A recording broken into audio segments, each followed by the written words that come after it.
اس ماہ کی مشہور قول کے مطابق 15 تاریخ اور رواج کے مطابق 22 تاریخ کو جس عظیم شخصیت اور عظیم ذات سے وابستگی ہے، دنیا انہیں حضرت امام جعفر صادق رضی اللہ تعالیٰ عنہ کے نام سے جانتا ہے۔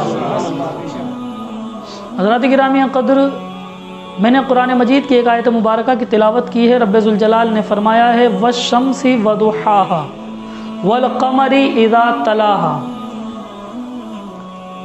اس سے پہلے کچھ جملے آپ کے سماعتوں کے حوالے کر رہا ہوں، بغور ملاحظہ فرمائیں اور اپنے ذہن نشی فرما لیں کہ نبی آخر الزماں علیہ الصلوۃ والتسلیم کی مشہور قول کے مطابق 12 ربیع الاول شریف کو ولادت باسعادت ہوئی، اور حضرت امام جعفر صادق کی ولادت باسعادت کی تاریخ 17 ربیع الاول شریف ہے۔ ذہن نشی کر لیں، 12 ربیع الاول حضور کی ولادت باسعادت کی تاریخ ہے اور 17 ربیع الاول شریف حضرت امام جعفر صادق کی ولادت باسعادت کی تاریخ ہے۔ اب قرآن مجید کی آیت کا ترجمہ سنیے۔ رب ذوالجلال نے فرمایا والشمس وضحاها، مجھے قسم ہے سورج کی، وضحاها اور اس کی کرنوں کی، والقمر اور چاند کی، اذا تلاها جو سورج کے پیچھے پیچھے آتا ہے۔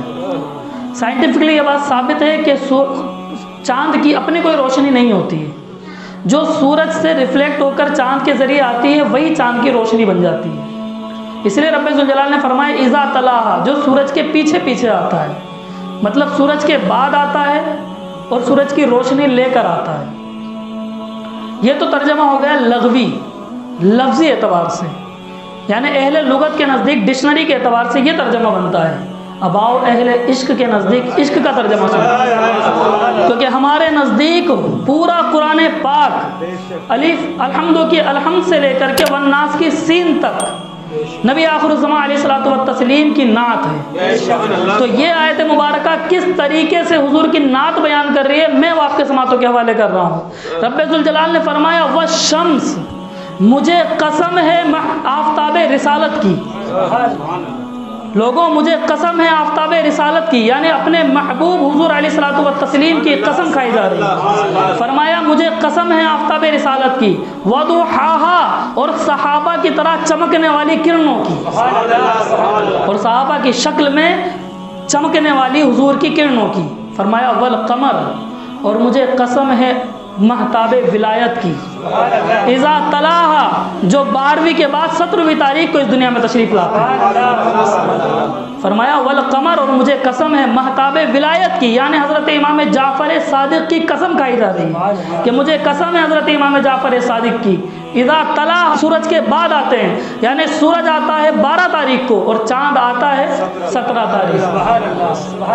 حضرت گرامی قدر، حضرت امام جعفر صادق کی اگر فضیلت بیان کرنی ہو تو اتنا کافی ہے کہ ان کے والد کا نام حضرت امام باقر ہے، ان کے والد کا نام حضرت امام زین العابدین ہے، ان کے والد کا نام حضرت امام حسین ہے، اور ان کی والدہ کا نام سید کائنات حضرت فاطمہ الزہرا ہے، ان کے والد گرامی مولائے کائنات علی مرتضیٰ ہیں، اور ان کے نانا نبی آخر الزماں علیہ الصلوۃ والتسلیم۔ اس سے بڑی فضیلت اور کیا ہو سکتی ہے؟ اللہ رب العزت ان رشتوں کے صدقے میں پوری امت مسلمہ کے رشتوں کو سازگار فرمائے، سبھی کے رشتوں میں محبت اور استوار فرمائے۔ حضرات گرامی قدر، حضرت امام جعفر صادق جس گھر میں ولادت باسعادت ہوئی ہے کوئی معمولی گھرانہ نہیں ہے۔ حضرت امام زین العابدین ایک عظیم شخصیت ہے، آپ کا لقب بھی زین العابدین ہے۔ اتنی عبادت کیا کرتے تھے کہ عبادت کی زینت کا نام امام زین العابدین رکھ دیا گیا۔ امام باقر وقت کے عظیم بزرگ، امام جعفر صادق ابھی مسجد نبوی کے صحن کے اندر ایک چھوٹا سا بچہ جس کی عمر بھی کم ہے، چہل قدمی کر رہا ہے، ٹہل رہا ہے۔ حاتم طائی کے گھرانے کا ایک نوجوان مسجد نبوی میں حضور علیہ الصلوۃ والتسلیم کے روضہ اقدس کی زیارت کے لیے آیا۔ جب وہ مسجد نبوی میں داخل ہوا تو اس نے دیکھا کہ صحن کے اندر ایک بچہ چہل قدمی کر رہا ہے، چہرہ ایسا کہ لگتا ہے جنت کا پھول ہے، پیشانی پر نور مصطفیٰ چمکتا ہے۔ جب دیکھا تو دیکھتا رہ گیا، دل کیا کہ آؤ اس سے ملاقات کی جائے۔ آگے بڑھ کر مصافحہ کیا، سلام کیا، مصافحہ کیا۔ جب سلام مصافحہ ہو گیا تو کہنے لگا کہ اپنا تعارف پیش کرو بچے، تم کون ہو؟ کسی عالی گھرانے سے تمہارا تعلق لگتا ہے، شہزادے کون ہو؟ تو بچے نے جواب دیا میں تو یہیں کا مقامی ہوں، آپ اجنبی لگتے ہیں، آپ تعارف پیش کیجیے، پہلے آپ بتائیں آپ کون ہیں؟ تو اس نے اپنا تعارف پیش کیا کہ میں اس دادا کا پوتا ہوں جس کی شان یہ تھی کہ اس کا ایک محل تھا، اس محل میں 10 دروازے تھے، جن دروازوں کی بڑی بلندی تھی، اور جب کوئی منگتا، کوئی مانگنے والا وہاں آتا تو اس کے پہلے دروازے پر جب وہ پہنچتا تو اسے عطا کیا جاتا، پھر وہ دوسرے دروازے پر آتا تو اسے وہاں سے بھی عطا کیا جاتا، پھر وہ تیسرے دروازے پر بھی آتا تو اسے وہاں سے بھی عطا کیا جاتا، اس طریقے سے وہ 10 دروازے پر جاتا، اسے ہر دروازے سے عطا کیا جاتا، خالی نہ لوٹایا جاتا۔ میں اس سخی حاتم طائی کا پوتا ہوں، میں اس سخی حاتم طائی کا پوتا ہوں۔ جب اس نے یہ بات کہی نا تو اس چھوٹے سے بچے کے چہرے پر مسکراہٹ آئی۔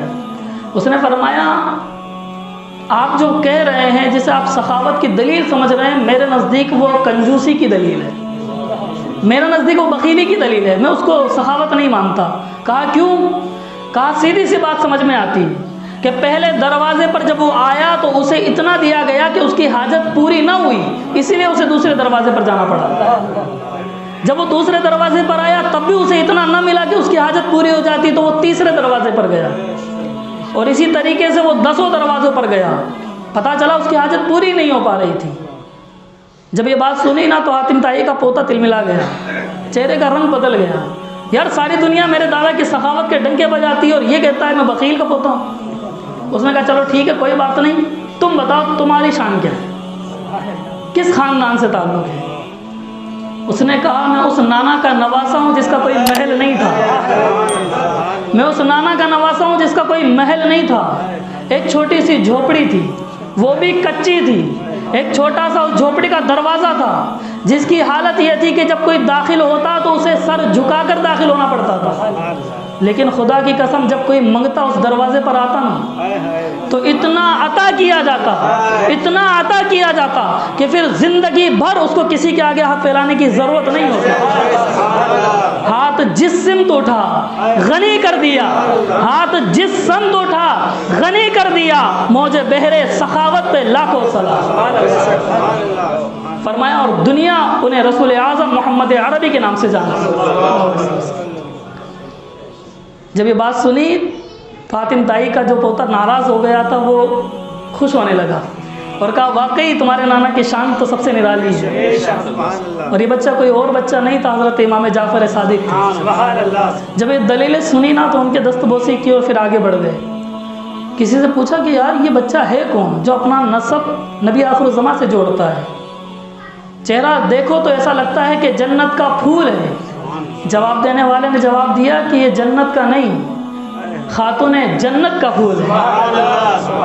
اس کی پیشانی اس لیے چمک رہی ہے کیونکہ اس کی پیشانی میں کسی معمولی انسان کا نشان نہیں ہے، نبی آخر الزمان کا نور چمکتا ہے۔ تیری نسل پاک میں ہے بچہ بچہ نور کا، تو ہے عین نور، تیرا سب گھرانہ نور ہے۔ یہ حضرت امام جعفر صادق ہیں۔